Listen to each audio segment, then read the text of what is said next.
చాలా మంది successful actors చూస్తే the main quality, main one and only character they have is humbleness. ఎంత అసలు ఏం పట్టించుకోరు, ఏమున్నాయి, ఎక్కడ దిగామా, ఏ కార్లో దిగామా, ఎట్లా తయారయ్యారు, దే ఆర్ వెరీ హంబుల్. అది ట్రైన్ చేసుకుంటూ వచ్చింది లైఫ్ అని చెప్పడానికి మన మార్కెటింగ్, మీరు చెప్పిన మార్కెటింగ్ ఫీల్డ్ మోర్ దెన్ అదొకటి. ప్లస్ ఇంటి దగ్గర నాన్న నన్ను తిట్లు, నేను తినేటప్పుడే దొరుకుతా. సో 7/G బృందావన్ అలాంటి కైండ్ ఆఫ్ మీరు ప్లేట్లు విసిరి కొట్టడం అవేం లేదా? అయినా అండి చిన్నప్పుడు ఏదో 6th 7th క్లాస్లో హాస్టల్ నుంచి తప్పించుకొని వచ్చేది.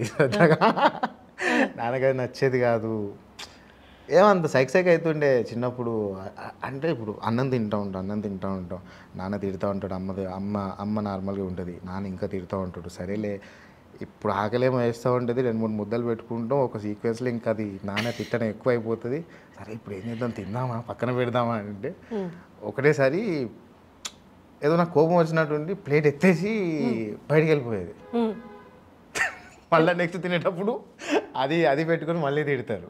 అక్కడి నుంచి మళ్ళీ continue plus add on plate పడే ఇక మళ్ళీ ఎప్పుడు ఎత్తేలే, అమ్మో ఇది ఇప్పుడు ఎత్తే మళ్ళీ వేరే ఉంటుంది అని చెప్పి పక్క పెట్టి అటు పోయి మళ్ళీ వచ్చి తినేది. చాలా వరకు నాన్న ముందు అయితే తక్కువ తింటుండే, బట్ నేను తినే టైంకి ఆయన వస్తారు.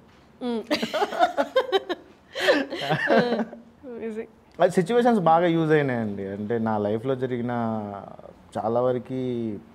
చాలా సిచ్యువేషన్స్ నేను ఎంతో ఓపికగా ఉండడానికి యూజ్ అయినాయి అంతే. నాన్నగారి కోపమా, అమ్మ నన్ను తిట్లా, చుట్టూ ఉన్న ఫ్రెండ్స్తో ఉన్నప్పుడు ఏదో గొడవలమ్మో, నేను పెద్ద గొడవలు పెట్టుకునే ఛాన్స్ కాదు, ఎవరిని ఇంతవరకు కొట్టలేదు అసలు. అంటే మనం అబ్జర్వ్ చేసే ఛాన్స్ ఉంటుంది, ఈ సిచ్యువేషన్ మనకు వచ్చినప్పుడు నువ్వు ఎట్లా ఉంటావు అనేది. సో అది చాలా అలవాటు అయిపోయింది. పైగా నాన్న పోస్ట్ మ్యాన్, చాలా మంది ఇంటికి వస్తూ ఉంటారు, ముసలి వాళ్ళు వస్తారు, మీరేజ్ వాళ్ళు వస్తారు, లెటర్స్ కోసం మాట్లాడుతూ ఉంటారు, గొడవలు అయితే అక్కడ గమనించవచ్చు. చాలా వరకు ఊర్లో చాలా ఛాన్స్ ఉంది, నువ్వు ఎన్ని రకాల మనుషులను చూడొచ్చు అక్కడ ఊర్లో, వాళ్ళు ఎలా మాట్లాడుతున్నారు, ఎలా ఉంటున్నారు అనేది. సో బయటకు వచ్చి చూస్తే ఇంకా చాలా మంది మనకు కనిపిస్తారు తెలియని పర్సన్స్తో. ఎగ్జాంపుల్ నేను సేల్స్ ఎగ్జిక్యూట్ చేసినప్పుడు నాకు ఎవరు తెలియదు, వాడెవరో నన్ను ఏదో అంటున్నాను చెప్పి నేనైతే ఏం ఫీల్ కాలేదు. సో ఇలాంటి సీక్వెన్సెస్ మనకి చాలా నేర్పిస్తాయండి లైఫ్లో. ఇప్పుడు నువ్వు రియాక్ట్ అయిపోతే ఏమవుతుంది అనేది క్వశ్చన్ మార్క్ వేసుకొని కూర్చుంటే బాగోదు. ఏం మారాయి పుష్ప తర్వాత లైఫ్లో? అంటే చాలా అండి. అంటే నా లైఫ్ స్టైల్లో ఇప్పటివరకు పుష్పకి ముందు షూట్ చేస్తున్నప్పుడు ఒకలాంటిది ఉంది. పుష్ప వన్స్ రిలీజ్ అయిన తర్వాత, ఆ రోజు పుష్ప రిలీజ్ అయిన రోజు మా ఫ్యామిలీతో వెళ్ళి థియేటర్లో చూసా. నాన్న ఎప్పుడు ఎక్స్పీరియన్స్ వెళ్ళి, నేను యాక్టర్ అయిన తర్వాత పల్లాసే కానీ మల్లేశం కానీ వచ్చిన తర్వాత అంత బ్రేక్ రాలేదు. వన్స్ థియేటర్ నుంచి బయటకు వచ్చిన తర్వాత అందరు సెల్ఫీలు తీసుకుంటారు, నాన్నగారు అమ్మ అన్నయ్య వాళ్ళందరూ అక్కడే ఉన్నారు. అరే నేను అనుకున్నా ఏదో రోజు ఇది జరుగుతుంది, పుష్ప రిలీజ్ అని ఖచ్చితంగా వెళ్తాం, మా నాన్న చూడాలి, నాన్నకి మంచి హ్యాపీ అవుతుందేమో అని చెప్పి చాలామంది సెల్ఫీలు తీసుకున్నారు. సో అక్కడి నుంచి మొదలు పెడితే నేను ఉండే విధానం కానీ తీసుకునే ప్రాజెక్టులు కానీ అవి చాలా చేంజెస్ ఉన్నాయి. చేంజ్ చేసాయి యాక్చువల్లీ. లైఫ్ స్టైల్ ఏం చేంజ్ అయింది? కొద్దిగా అంటే అంతకుముందు ఎక్కువ మందిని కలిసేవాడిని, ఇప్పుడు కొంచెం టైం ఉండట్లేదు. ఓకే, ఫ్రెండ్స్ తిట్టట్లేదా? నా 10th క్లాస్ ఇంటర్మీడియట్ ఫ్రెండ్స్ అయితే వేరేలా ఉంటుందంట. ఇక్కడ ఫిలిం పర్సన్స్ అంటే పుష్పకు ముందు మీకున్న ఫిలిం ఫ్రెండ్స్ బాగుంటారండి. ఆల్మోస్ట్ థియేటర్ ఫ్రెండ్సే ఉన్నారు నాకు. వాళ్ళని కలుస్తుంటారా? అందరు కలుస్తూ ఉంటారు. వాళ్ళు తిట్టట్లే? క్యాజువల్గా మాట్లాడతారు, ఏమో ఆయనకాలు తిట్టుకుంటారు కావచ్చు, కానీ అదంతా పెద్ద బాగుంటారు, చాలా బాగుంటారు. ఇప్పుడు ఆర్టిస్టులు నాకు మెసేజ్ పెడతా ఉంటారు, అన్న ఒక ఛాన్స్ అన్న అదన్నా ఇదన్నా అని చెప్పి. ఒక ఛాన్స్తో ఏం ఒరగదండి, అస్సలు ఒరగదు. ఒక సీన్తో ఒరగదు, ఒక డైలాగ్తో కూడా ఒరగదు.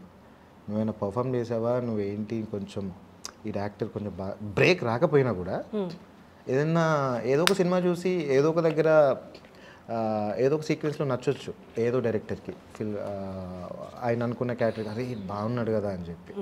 బ్రేక్ రాకపోయినా ఏదైతే కొంచెం ఒక ఇంటి రోల్ చేసినప్పుడు నువ్వు ఎలా రియాక్ట్ అవుతున్నావు, ఎట్లా ముందుకు వెళ్తున్నావు అనేది తెలుస్తుంది. సో ఇట్లా చాలామంది మెసేజ్ పెడతా ఉంటారు. ఇప్పుడున్న సిచ్యువేషన్ ఏంటంటే హైదరాబాద్లో నాటకాలకి కొంచెం ఫేమ్ పెరిగింది. ఎందుకంటే తెలుగు విశ్వవిద్యాలయంలో ఉన్న థియేటర్ ఆర్టిస్టులు అందరూ నా ఫ్రెండ్సే. సో సో వీళ్ళందరూ ఏంటంటే థియేటర్ యాక్టింగ్ వర్క్షాప్ పెడతా ఉంటారు. వాళ్ళకు ఒకటి బషీర్ అన్న అని చెప్పి, అజయ్ అన్న అని చెప్పి, క్రాంతి మాస్టర్ అని చెప్పి వీళ్ళందరూ పెట్టి కొత్త వాళ్ళని ఒక 40 days వరకు వర్క్షాప్ పెట్టేసి వాళ్ళతో ఒక ప్లే చేయించేస్తారు అనమాట కొత్త వాళ్ళతో. ఎందుకంటే థియేటర్లో ఏమేమి ఉంటాయి అన్నీ వాళ్ళు ఒక 40 days వర్క్షాప్లో నేర్చుకొని వాళ్ళందరితో ఒక ప్లే చేయించేసి ఒక ధైర్యం వస్తుంది ఆర్టిస్ట్కి. సో ఇప్పుడు సినిమాల్లోనే ఉండాలా మనం, ఓటీటీ కంటెంట్స్లో వస్తున్నాం వీటిలోనే ఉండాలా మనం అనే ఒక థాట్ ప్రాసెస్లో ఉన్న యాక్టర్స్కి థియేటర్ యాక్టింగ్ ఇప్పుడు నెక్స్ట్ నాకు తెలిసి మాత్రం ఇంకొక 1 yearలో నాటకాలు నెక్స్ట్ లెవెల్ వెళ్ళిపోతాయి. ఖచ్చితంగా వెళ్తాయి, వెళ్ళాలని మనస్ఫూర్తిగా కోరుకుంటున్నా. సో అది ఇప్పుడు ఆడియన్స్ చూసే విధానం కూడా థియేటర్కి వెళ్ళి చూస్తారు, సరే ఓటీటీలో రిలీజ్ అవుతుంది అప్పుడు చూద్దాంలే అని ఒక కైండ్ ఆఫ్ ఉంటుంది. స్క్రీన్ మీద చూసేది ఎప్పటి నుంచో చూస్తున్నాం అండి మనం. ఈ నాటకాలు లైవ్ పర్ఫార్మెన్స్ అనేది ఎప్పుడో ఎక్కడో ఉంది, వెళ్ళి చూద్దాంలే అనే పర్సన్స్ వాళ్ళు వెళ్ళి చూసేవాళ్ళు. బట్ ఇప్పుడు ఏమవుతున్నాయంటే ప్లే బై ప్లే, ఒక ప్లే తర్వాత ఇంకో ప్లే బయటికి సోషల్ మీడియాలో పెట్టేసి ప్లే జరుగుతుందంటే మీరు కుదిరితే రంగభూమిలో ఎక్కువ జరుగుతూ ఉంటాయి. రంగభూమి దగ్గర అక్కడ జరుగుతూ ఉంటాయి ఎక్కువ. సో ఈ ప్లేస్ అన్నీ ఆల్మోస్ట్ అక్కడే జరుగుతూ ఉంటాయి. సో ఆర్టిస్ట్లకి నేను ఏంటంటే అందులో జాయిన్ అయిపోయి ఒక 40 days వర్క్షాప్ తర్వాత నువ్వు ఒక ప్లే చేస్తే నీకు వచ్చే ధైర్యం వేరే లెవెల్ ఉంటుంది. లైవ్లో పర్ఫార్మెన్స్ చేస్తూ ఉంటావు. ఇప్పుడు కెమెరా అంటే యాక్షన్ కట్, సరే డైలాగ్ మిస్, కంఫర్టబుల్గా యాక్టింగ్, అది కంఫర్టబుల్ యాక్టింగ్. నువ్వు స్టేజ్ మీద అంత కంఫర్ట్ ఉండదు.